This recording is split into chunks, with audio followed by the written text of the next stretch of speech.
What do you need to do to get it better? Like we're looking internally at, this is at my construction business. Like how do we get more efficient at building things? Because at the moment, and it's funny, one of my employees who's based in the office, he's an office-based employee, I've got him on site for the week purely because I've got 3 people on annual leave. And I said, listen, just spend the week on site driving around. I need you to manage these jobs, do X, Y, Z. And he's like, yeah, cool, no worries. And it's funny, he called me up during the week and he's like, man, he goes, people just fucking lie. He goes, they're telling me they're going to be here. They're not here. I'm waiting. It's 8 o'clock. There's no one here yet. Now they've just called me and they're not coming till tomorrow. This isn't happening. Oh, the timber delivery. I said, mate, that's the challenges you're getting that the site guys get every day. I'm glad that you're getting to experience that now so you can see what challenges they have. And then vice versa. I know we've got challenges in the office that the site guys won't see, but I'm like, well, for me, over the last, really since COVID, I found that projects are taking longer to complete. It's no longer, oh yeah, I can definitively say this is going to be done in 10 months, in 12 months, in 15 months. It's like I need a bigger contingency now because things aren't getting done.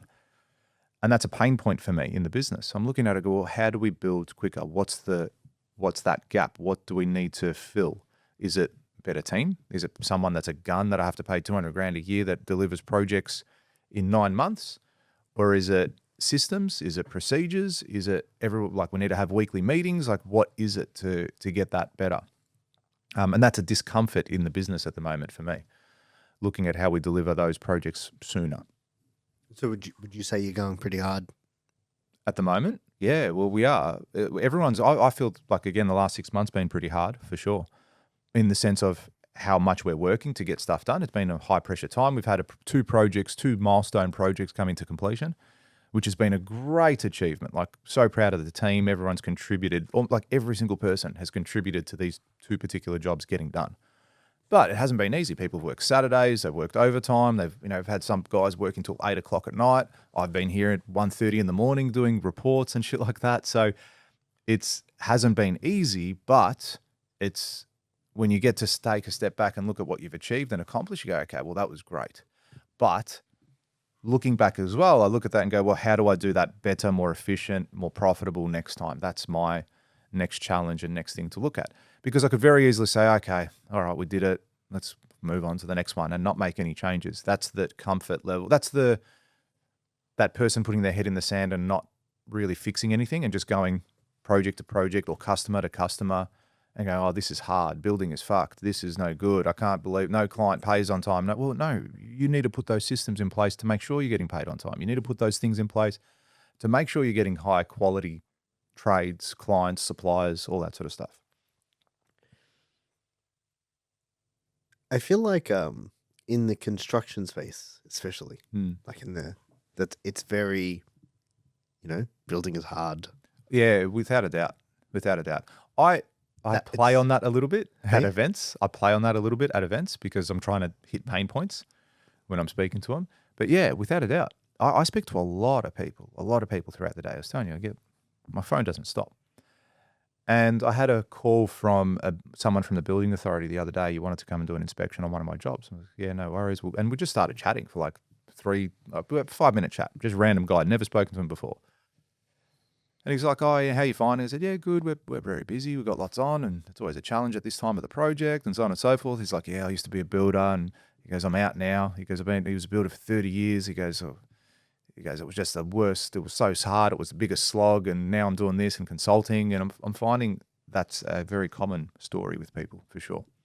Yeah, I think it's a very common, because most builders, not all, but most builders tend to come from like a blue collar background. Correct. Like they're a trade or they had some sort of, you know what I mean? They've worked on site. Yeah. They've done something along those lines or have some sort of hands-on experience. Not all, but I would say a large percentage. And they always seem to have that, oh man, it's like, I don't know anyone who I could go and be like, the industry's fucked, huh? And they'd be like, nah, bro, it's great. This is sick. Yeah, good luck. Nah, it's amazing. Yeah. You know what I mean? I reckon every single person, if you went there and you said industry's fucked, huh? They'd be like, yeah, man, fuck it. You're very true. I fucking talk to a lot of times. I've had times. Talk to a lot of builders. It's good. Yeah. I've had times, me too. I've had times where it's good. And you say, yeah, it's fucking, we're killing it. We're doing really well. And But then, yeah, I've had times where I'm like, this is fun. None of it. Like even, I think that's You're all saying as a businesses. general thing? I'm saying as a general thing, like industry Mm. specific. Yeah. Do you know what I mean? Even in the good times, I reckon when a builder's crushing or just signed a new job, you can be like, industry's fucked up. You're like, yeah. It's so Hey, true. well, it's so That's true, so dude. true. That's yeah, so true. it's like always industry's fucked up. Yeah, it's fucking prices, supplies going up, blah blah, timber, blah blah. And you're like, all right, dude, relax. Like, yeah, chill. yeah, you love Yeah, what a life. well, gravity. Yeah. You know what I mean? You know, be grateful. You get to do this. Yeah. Yeah, you this is an opportunity. Like, dude, That's the reframe I always use. Like, I asked for this. I get like, this is good. This is going to be hard, man. Like and I also genuinely believe that if you stick through these difficult times at the moment, because, you know, the last time I was speaking to another builder again the other day from New Zealand, actually, shout out to him because he listens to the podcast. what's his name? Wade. Shout out to Wade. Shout out to Wade. And he's from New Zealand and Exact. he wants to come to an event. And he's like, hey, listen to your podcast. I want to come down. I was like, oh, awesome, mate. That's great. Anyway, and we're talking, he goes, I've been a builder for, you know, since 2009 or 2008, we started our business. And he goes, we hit the GFC. So we lived through that. He goes, just breaking even. And, you know, he was saying the same old story. This is in New Zealand. I know it's very similar to Australia, but still another country. And he was saying the same thing. He goes, yeah, we're breaking even. Then we had some really good years between there. And then COVID happened. And now we've gone back to zero again. And he goes, I just feel like I'm weathered. I just need to start going again. And he goes, I want to reach out and have that conversation with you. He goes, I resonated with a lot of what you were saying on the podcast, and I wanted to to reach out and have a chat.